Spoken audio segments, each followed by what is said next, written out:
तथा 75 जिलों के सभी जिलाध्यक्षों की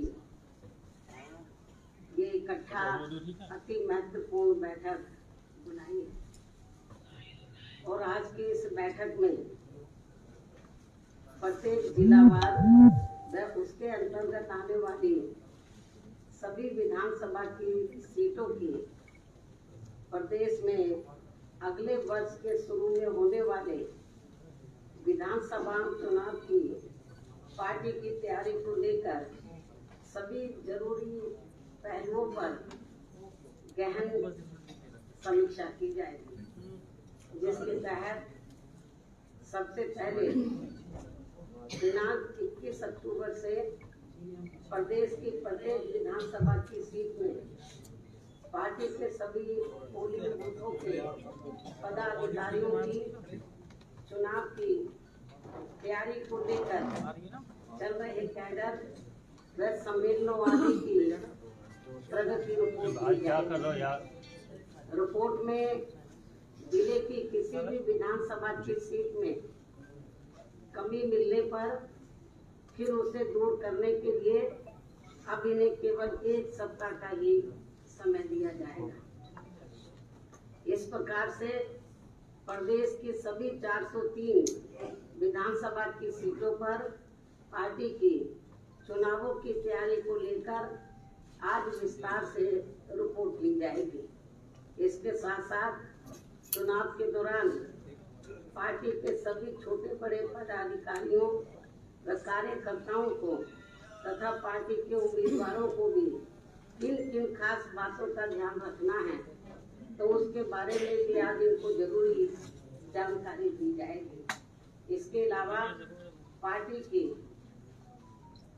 कामयाबी के लिए अन्य और भी जरूरी दिशा निर्देश दिए जाएंगे। इस संदर्भ में खासकर विरोधी पार्टियां किस्म किस्म के साम दाम दंड भेद आदि हथकंडे इस्तेमाल करके जो ये अपने अपने पक्ष में हवा बनाने में लगे हैं, तो उससे भी इनको सचेत किया जाएगा और उनके जवाब व तोड़ में पार्टी के लोगों को अभी से ही चुनाव होने तक क्या क्या जरूरी कदम उठाते रहना है, तो उसके बारे में भी आज इनको काफी कुछ विस्तार से जानकारी दी जाएगी। इसके साथ ही बीजेपी, सपा व अन्य विरोधी पार्टियां भी अपनी अपनी कमियों पर पर्दा डालने के लिए जो ये चुनाव को हिंदू मुस्लिम रंग देने में पूरे जी जान से लगी हैं, तो उससे भी पार्टी के लोगों को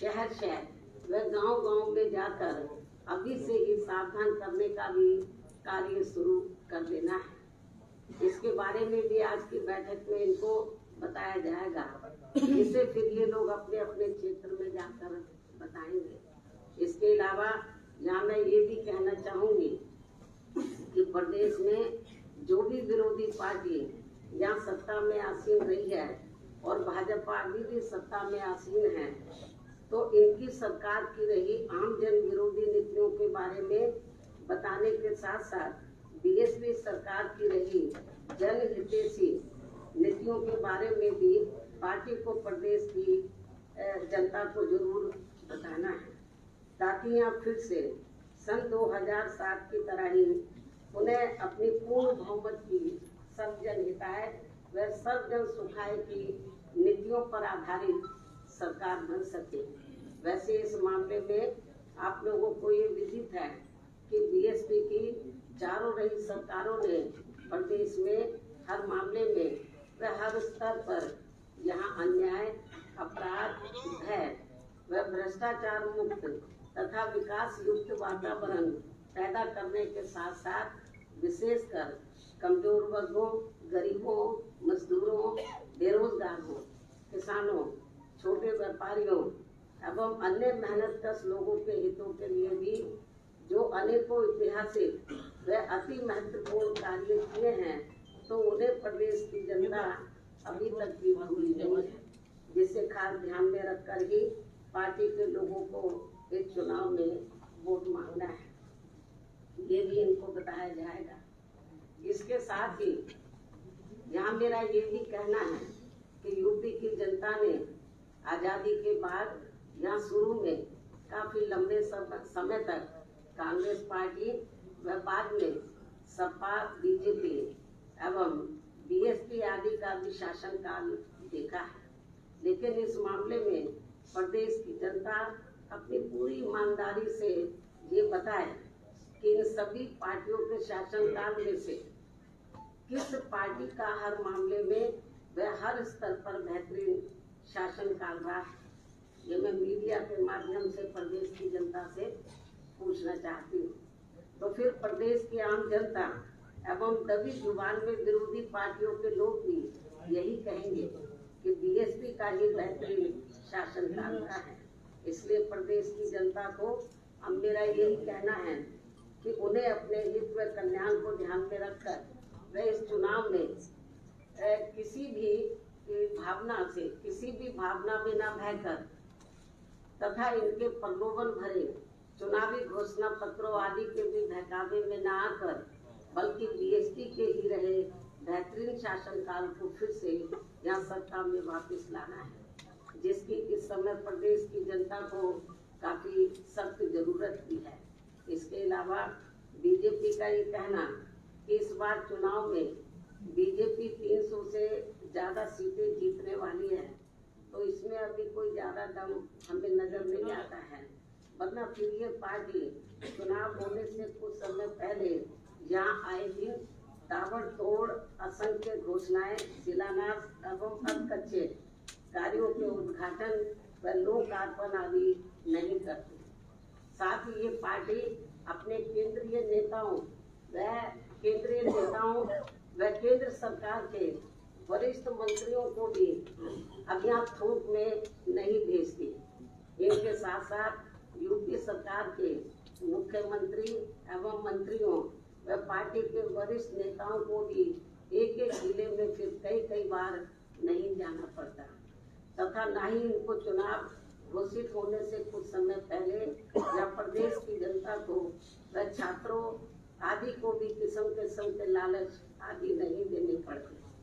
यदि यही स्थिति हमें काफी कुछ सपा व अन्य विरोधी पार्टियों की भी देखने के लिए मिल रही है, लेकिन ये सब प्रदेश की जनता काफी अच्छी तरह से समझ रही है। इसलिए मुझे पूरा भरोसा है कि यूपी की जनता अब इनके किसी भी प्रलोभन व हथकंडे आदि के बहकावे में आसानी से आने वाली नहीं है, बल्कि इस बार बीएसपी ही जरूर सत्ता में आने वाली है। और इसका मुझे अपने जमीन से जुड़े कार्यकर्ताओं व छोटे बड़े पदाधिकारियों आदि पर पूरा भरोसा भी है, जो मेरे दिशा निर्देशन में अपने अपने क्षेत्र की प्रत्येक विधानसभा में उसके सभी पोलिंग बूथों के क्षेत्र में वहाँ के लोगों को हर मामले में चुनावी तौर पर जागरूक करने में लगे हैं। वैसे भी अब प्रदेश की जनता वास्तव में यहाँ परिवर्तन चाहती है और अब बीएसपी को इस सत्ता में लाने का अपना काफी कुछ मन बना चुकी है। इस उम्मीद व भरोसे के साथ ही अब मैं अपनी बात यही समाप्त करती हूँ। धन्यवाद।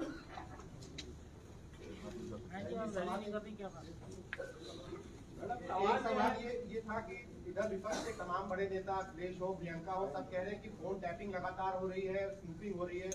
आपको लगता है कि ये सरकार जो भाजपा सरकार अभी है वो विपक्ष के बड़े नेताओं का, जिसमें आप भी सकता शामिल हो, उनकी फोन टैपिंग करा रही है या उनके सोशल मीडिया अकाउंट्स को हैक कर रही है? इसके बारे में मुझे यही कहना है कि जब सेंटर में कांग्रेस पावर में होती है तो कांग्रेस यही काम करती है। अब बीजेपी सेंटर में पावर में, अब बीजेपी भी यही काम कर रही है।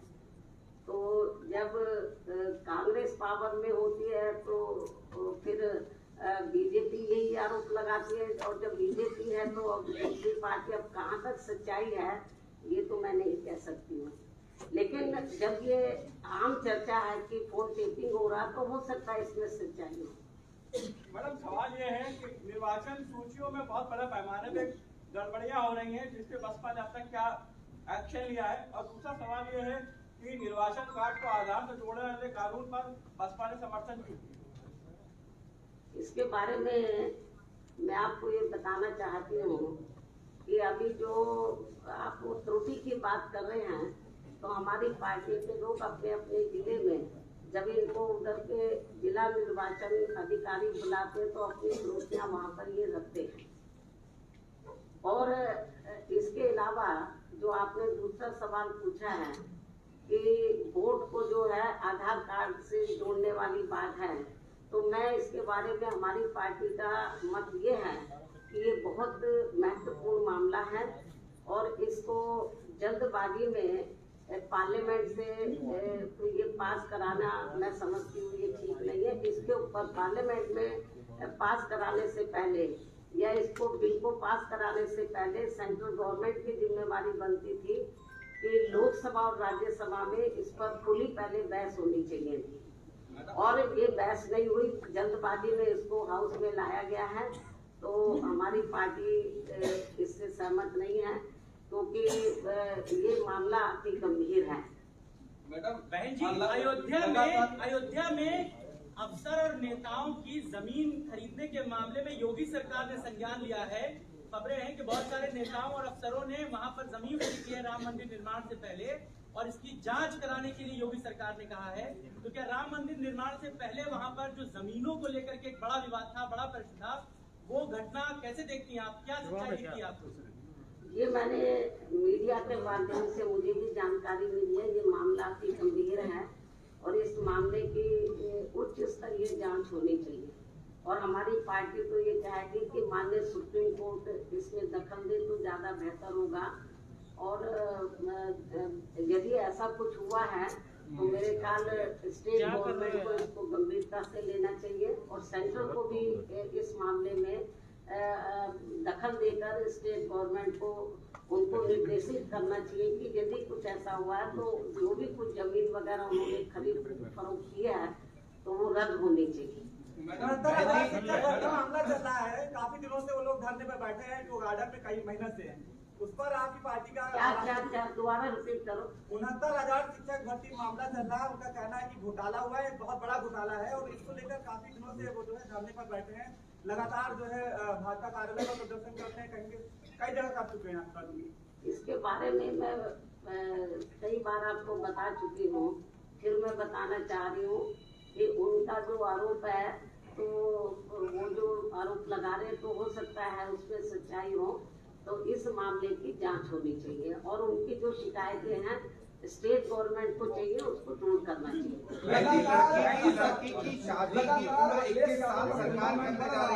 आज छोटे दल उनके साथ आ रहे हैं, यहाँ तक बीएसपी के भी बहुत सारे विधायक सपा में जा चुके हैं। सपा का कहना है कि ये नई हवा सपा के साथ है, आप क्या कहेंगी मैम? ये तो वक्त ही बताएगा, जब रिजल्ट आएगा तो फिर आप मेरे से सवाल पूछना। बीजेपी के तमाम नेता रैली कर रहे हैं, प्रधानमंत्री से लेकर के अमित शाह सभी लोग यूपी में हैं। आपकी रैली की कब से शुरुआत हो सकती है? आपको बता दिया जाएगा। जो मैदान में जो इधर उधर घूम रहे हैं उनको घबराहट है, उनको बड़ी घबराहट हो रही है, पता नहीं वो पावर में आए ना आए। बीजेपी को भी हो रही है, सपा भी सोच रही है, तो इसलिए ये बेचारे मारे मारे घूम रहे हैं। हमारी पार्टी के लोग अपने जमीन पे उधर जो है हर पोलिंग बूथ स्तर पर अपने काम में लगे हैं और जब वक्त आएगा तो आपको बता दिया जाएगा कि मैं मैदान में कब निकल रही हूँ। बहन जी, 2 अप्रैल में जिन लड़कों पर केसेस हुए हैं वो लड़के बाहर आज आए हैं, आपको एक ज्ञापन देने के लिए उनके ऊपर क्या कहना चाहेंगे आप?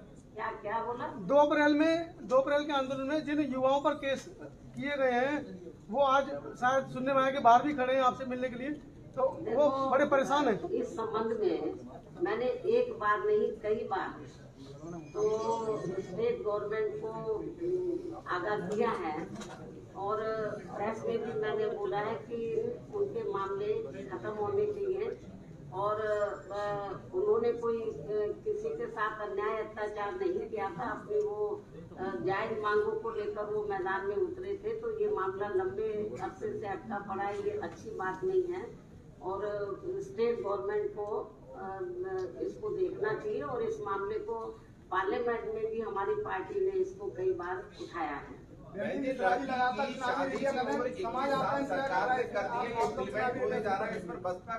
आपके पास कोई सवाल नहीं बचा है।